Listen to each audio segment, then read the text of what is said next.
Hello दोस्तों, स्वागत है आपका अपने YouTube channel SI study zone में। तो दोस्तों, हम करने जा रहे हैं 18 अगस्त की सभी शिफ्टों के प्रश्नों के आधार पर कुछ इम्पोर्टेंट टॉपिक्स, जिनसे आगे आने वाली शिफ्टों में प्रश्न ज़रूर देखने को मिलेंगे।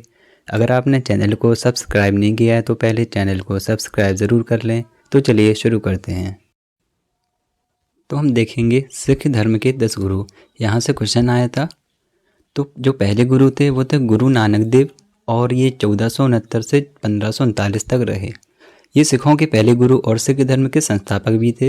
इन्होंने गुरु का लंगर की शुरुआत की और यह बाबर के समकालीन थे। आगे चलते हैं। गुरु अंगद जो कि दूसरे गुरु थे, 1504 से 1552 तक इनकी समय अवधि है। और इन्होंने गुरुमुखी नामक नई लिपि का आविष्कार किया और इन्होंने गुरु का लंगर प्रथा को लोकप्रिय बनाया। अब देखते हैं तीसरे गुरु कौन है। तीसरे गुरु थे गुरु अमरदास और इनकी समय अवधि 1479 से 1574 तक है। इन्होंने सिखों के बीच सती प्रथा और पर्दा व्यवस्था जैसी प्रथाओं को समाप्त कर दिया। अब देखते हैं चौथे गुरु, जो कि गुरु रामदास थे। गुरु रामदास जो कि 1534 से 1581 तक रहे। इन्होंने 1577 में अकबर द्वारा दी गई जमीन पर अमृतसर की स्थापना की और इन्होंने अमृतसर में स्वर्ण मंदिर का निर्माण भी करवाया। गुरु अर्जुन देव जो कि 5वें गुरु थे, 1563 से 1606 ईस्वी तक रहे। इन्होंने 1604 में आदि ग्रंथ की रचना की और इनको जहांगीर ने राजकुमार खुसरो की मदद करने के आरोप में मार दिया था। अब देखते हैं छठवें गुरु कौन थे। तो वो थे गुरु हरिगोविंद, और जो 1594 से 1644 तक रहे। इन्होंने अकाल तख्त की स्थापना की और अमृत शहर को मजबूत किया। अब देखते हैं सातवें गुरु कौन थे। गुरु हर राय, और 8वें गुरु थे गुरु हरिकिशन, और 9वें गुरु थे गुरु तेग बहादुर जो 1621 से 1675 तक रहे और इन्होंने आनंदपुर साहिब की स्थापना की। अब देखते हैं सिख धर्म के अंतिम गुरु, जो कि 10वें गुरु थे गुरु गोविंद सिंह। ये 1666 से 1708 तक रहे। इन्होंने 1699 में खालसा पंथ की स्थापना की थी और इन्होंने पाहुल शुरू किया था। ये मानव रूप में अंतिम सिख गुरु थे। और देखते हैं इन्होंने गुरु ग्रंथ साहिब को सिखों के गुरु के रूप में नामित किया था। तो ये थे सिख धर्म के गुरु, जिनसे आगे आने वाले शिफ्टों में क्वेश्चन देखने को मिलेंगे। अब देखते हैं नदियाँ और उनके राज्य। सोन नदी मध्य प्रदेश के अमरकंटक से इसका उद्गम होता है, छत्तीसगढ़ में जाती है। उसके बाद उत्तर प्रदेश, झारखंड और बिहार के पटना में यह नदी गंगा नदी देखते हैं किन किन राज्यों में बहती है। उत्तराखंड, उत्तर प्रदेश, बिहार, झारखंड और पश्चिम बंगाल। उसके बाद यह बांग्लादेश में जाती है। और यमुना नदी जो कि गंगा की सबसे बड़ी सहायक नदी है, यह उत्तराखंड, हिमाचल प्रदेश, हरियाणा, दिल्ली और उत्तर प्रदेश में बहती है। और देखते हैं गोदावरी नदी, जो कि महाराष्ट्र के नासिक से निकलती है, फिर छत्तीसगढ़, तेलंगाना, आंध्र प्रदेश और उड़ीसा में बहती है और बंगाल की खाड़ी में गिरती है। ब्रह्मपुत्र नदी अरुणाचल प्रदेश में प्रवेश करती है। उसके बाद असम, यहाँ असम होगा, असम घाटी में बहते हुए इसे ब्रह्मपुत्र, और फिर बांग्लादेश में प्रवेश करने पर इसे जमुना कहते हैं और ये भी बंगाल की खाड़ी में गिरती है। कृष्णा नदी जो महाराष्ट्र, कर्नाटक, तेलंगाना और आंध्र प्रदेश में बहने के बाद बंगाल की खाड़ी में गिरती है। और उसके बाद देखते हैं कावेरी नदी, जो कर्नाटक में इसका उद्गम होता है, फिर तमिल। नेक्स्ट टॉपिक है आरबीसी और डब्ल्यूबीसी। इससे भी क्वेश्चन बने हैं आज की शिफ्ट में। आरबीसी जिसे रेड ब्लड सेल्स कहते हैं, और यह लाल रंग की कोशिकाएं होती हैं, जिन्हें इरिथ्रोसाइट भी कहते हैं। यह खून का सबसे बड़ा हिस्सा होता है और इनका जो जीवन काल होता है वह 120 दिन का होता है। आगे देखते हैं इनका जो कार्य होता है वह ऑक्सीजन का परिवहन करना इनका कार्य होता है। और पीलिया को आरबीसी का कब्रिस्तान कहते हैं। अब देखते हैं डब्ल्यूबीसी, जिन्हें वाइट ब्लड सेल्स कहा जाता है। वाइट ब्लड सेल्स शरीर की बीमारियों से लड़ने के काबिल बनाता है। जब मानव शरीर पर बैक्टीरिया या वायरस हमला करते हैं तब हमारे खून में मौजूद सफ़ेद रक्त कोशिकाएं, इन्हें लिम्फोसाइट्स कहते हैं, और इनका जीवन काल 3 से 4 दिन का होता है। कहीं कहीं 13 से 20 दिन भी दिया है। अब आगे देखते हैं कौन सा टॉपिक है। तो अगला टॉपिक है जो वो है निकट दृष्टि दोष। यहाँ से क्वेश्चन देखने को मिला है। तो निकट दृष्टि दोष में क्या होता है, इसमें दूर की वस्तु स्पष्ट नहीं दिखाई देती है और जो इसका प्रतिबिंब होता है वस्तु का वो रेटिना से पूर्व ही बन जाता है, यानी रेटिना से पहले ही बन जाता है। और इसके निवारण के लिए अब तक लेंस का यूज किया जाता है और इसे अब देखते हैं दूरदृष्टि दोष। इसमें क्या होता है, निकट की वस्तुएं। अब देखते हैं दूरदृष्टि दोष। इसमें निकट की वस्तुएं स्पष्ट नहीं दिखाई देती हैं और इसमें जो वस्तु का प्रतिबिंब होता है वो रेटिना के पीछे बनता है। आगे देखते हैं। और इसके निवारण के लिए उत्तल लेंस का यूज किया जाता है। अब देखते हैं जरा दृष्टि दोष। वृद्धावस्था में आंखों की संवेदन क्षमता कम होने लगती है और जो इसके निवारण के लिए लेंस पीएच वैल्यू जिनसे शिफ्ट में क्वेश्चन बनाए। सबसे पहले देखते हैं नींबू का रस। नींबू का रस का पीएच मान 2.2 से 2.4 तक होता है।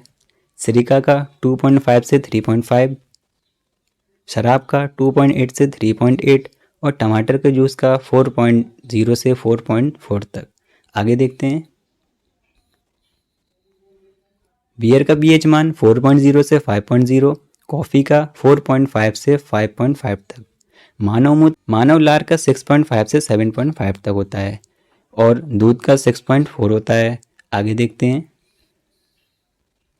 मानव रक्त का होता है 7.4, शुद्ध जल का होता है 7 और समुद्री जल का होता है 8.4, आंसू का होता है 7.4।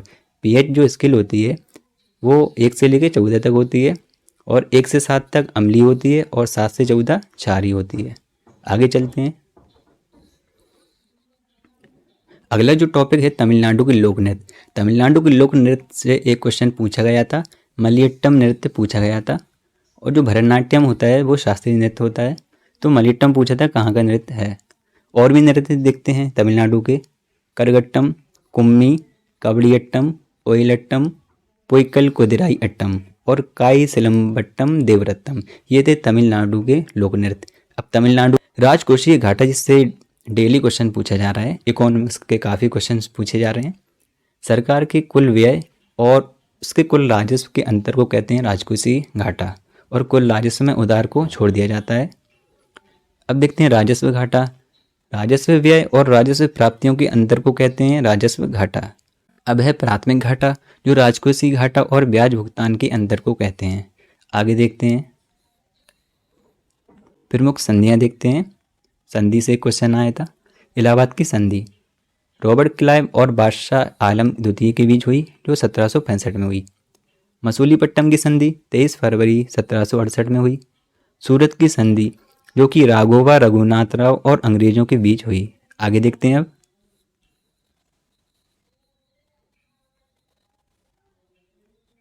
और ये सूरत की संधि 1775 में हुई।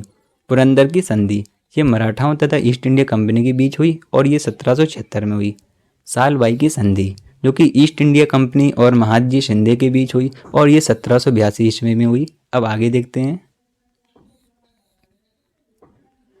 अमृतसर की संधि जो रणजीत सिंह और ईस्ट इंडिया कंपनी के बीच हुई और ये 25 अप्रैल 1809 ईस्वी में हुई।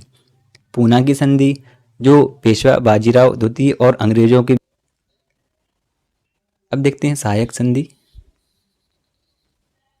सहायक संधि जो कि ब्रिटिश ईस्ट इंडिया कंपनी और भारतीय रियासतों के बीच एक संधि थी, जिसको वेलेस्ली द्वारा शुरू किया गया था 1798 में। तो फसल डिस्कस करेंगे कौन कौन सी, रबी, खरीफ और जायद।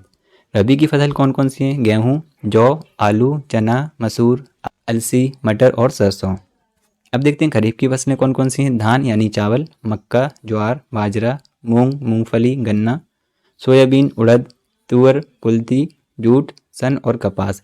ये हैं सारी खरीफ की फसलें। अब देखते हैं जायद की फसलें कौन कौन सी हैं।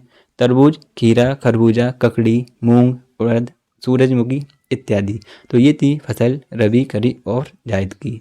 अब आगे चलते हैं। अब देखते हैं विटामिन के रासायनिक नाम, जिनसे क्वेश्चन पूछा गया था। तो विटामिन ए का रासायनिक नाम है रेटिनॉल। विटामिन सी का रासायनिक नाम है एस्कॉर्बिक एसिड।